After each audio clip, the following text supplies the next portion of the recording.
3 अक्टूबर 2014 विजयादशमी का वो पर्व था और हम सब ने मिलकर विजयादशमी के दिन मन की बात की यात्रा शुरू की थी।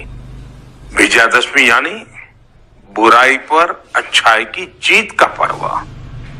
मन की बात भी देशवासियों की अच्छाइयों का, सकारात्मकता का एक अनोखा पर्व बन गया। मन की बात वाकई में एक मासिक राष्ट्रीय परंपरा का रूप ले चुका है, जो लाखों करोड़ों लोगों को भारत की विकास यात्रा में भाग लेने के लिए प्रेरित करता है। कुल 30 मिनट के इस कार्यक्रम की 100वीं कड़ी 30 अप्रैल को भारतीय समय अनुसार सुबह 11 बजे जैसे ही एक आवाज के जरिए शुरू हुई, उसने उत्सव के रूप में प्रत्येक व्यक्ति के मन में उत्साह के साथ ऊर्जा का भी संचार करना शुरू कर दिया। आम आदमी अपने घर, परिसर, कार्यालय या इस खास एपिसोड के लिए किए गए आयोजन में तो देश के प्रधानमंत्री की बात गौर से सुन ही रहा था, लेकिन जेल में बंद प्रत्येक बंदी तक प्रधानमंत्री के मन की बात पहुंच सके, यह अभिनव कोशिश इंदौर की सेंट्रल जेल में सांसद शंकर लालवानी की पहल और जेल प्रबंधन के प्रयासों से सार्थक हुई।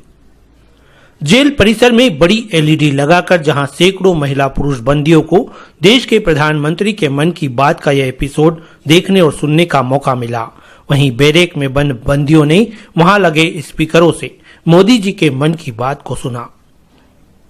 जेल, जिसे देश के प्रधानमंत्री और मध्य प्रदेश के मुख्यमंत्री ने सुधार गृह नाम दे रखा है, वहां वाकई में पहली बार गूंजी प्रधानमंत्री के मन से निकली आवाज ने बंदियों के न सिर्फ मन को बल्कि उनके दिमाग पर भी गहरा असर किया। जेल अधीक्षक अलका सोनकर ने सांसद शंकर लालवानी के इस अभिनव सोच और प्रयास पर खुशी जताते हुए कहा कि जेल में रहते हुए और यहां से रिहा होने के बाद वाकई में बंदियों के सामान्य जीवन को सुनहरा बनाने में यह अहम कड़ी साबित होगा। क्योंकि आज हमारे बहुत ही लोकप्रिय और हमारे बड़े भाई सांसद महोदय श्री शंकर लालवानी जी के द्वारा एक अनूठी पहल की गई कि उन्होंने सभी मन की बात तो अपने घरों में सुन सकते हैं, पर उन्होंने हमारे उन बंदी भाइयों और बहनों का ध्यान रखा कि उन्हें भी प्रधानमंत्री मोदी जी का जो 100वां एपिसोड है मन की बात का, उसको सुनवाने के लिए एक अनूठी व्यवस्था की गई। बड़ी एलईडी स्क्रीन लगवाई गई और बहुत सारी व्यवस्था की गई ताकि बंदी भी प्रधानमंत्री मोदी जी के मन की बात सुन। लगातार हम लोगों ने सभी बैरेक्स में इसको कनेक्ट कर दिया था और सभी लोगों ने इसको साथ साथ में सुना है। आज हमारे पूरे 2400 बंदियों ने एक साथ मन की बात कार्यक्रम सुनी है और हम लोगों ने इसको रिकॉर्ड भी कर लिया है और इसे पुनः 2-3 बार और सुनवाएंगे। सांसद शंकर लालवानी ने प्रधानमंत्री के मन की बात की इस 100वीं कड़ी के पूर्ण होते ही हाथों में माइक थामकर जब बंदी भाई बहनों से उनके मन की बात पूछी तो सभी ने मोदी जी से काफी प्रभावित होने की बात कही। एक बंदी तो कापी पेन लेकर बैठा था, जिसने श्री लालवानी को बताया कि उसने प्रधानमंत्री द्वारा कही गई बातों को सुनने के साथ न सिर्फ दिल दिमाग बल्कि कापी में भी उतार लिया है।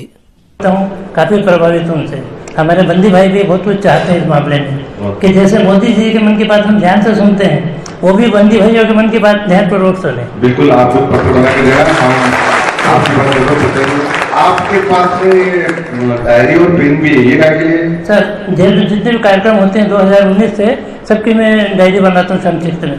अच्छा, ये मन की बात जो भी सुनते हैं वो लिखते हैं? वो भी लिखता हूँ और यहाँ अन्य कार्यक्रम होते हैं वो भी लिखता हूँ। देखो कितना अच्छा है, यहाँ कैदी हमारे मन की बात को लिख भी रहे हैं और आत्मा बहन ने जैसा बताया कि हम आत्मसात भी कर रहे हैं। जी सर, चलिए, हम लोग भी उनके बताई हुई शिक्षा पर चल रहे हैं, बहुत अच्छा, दूसरों को चलने के लिए प्रेरित कर रहे हैं सर।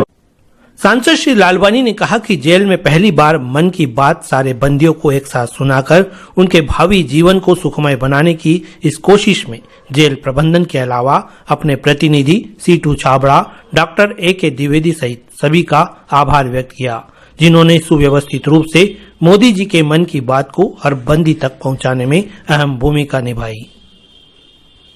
बंदियों ने, कैदी बहनों ने, भाइयों ने पूरी मन की बात सुनी और जब उनकी प्रतिक्रिया ले रहे थे तो उन्होंने बोला हम जो उनकी अच्छी बातें हैं वो सुनते हैं, हमेशा आत्मसात करने का प्रयास करेंगे, हमारे जीवन में उतारेंगे ताकि हमारा जीवन समाज बेहतर हो।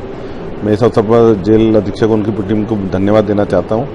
मुझे लगता है माननीय प्रधानमंत्री जब मन की बात कहते हैं तो मन में लोग उतारते हैं और जब मन में उतारते हैं उसके आचरण में आता है, तो उसके कारण हमारा शहर, हमारा समाज और हमारा देश आगे बढ़ रहा है। मेरे प्यारे देशवासियों, नमस्कार।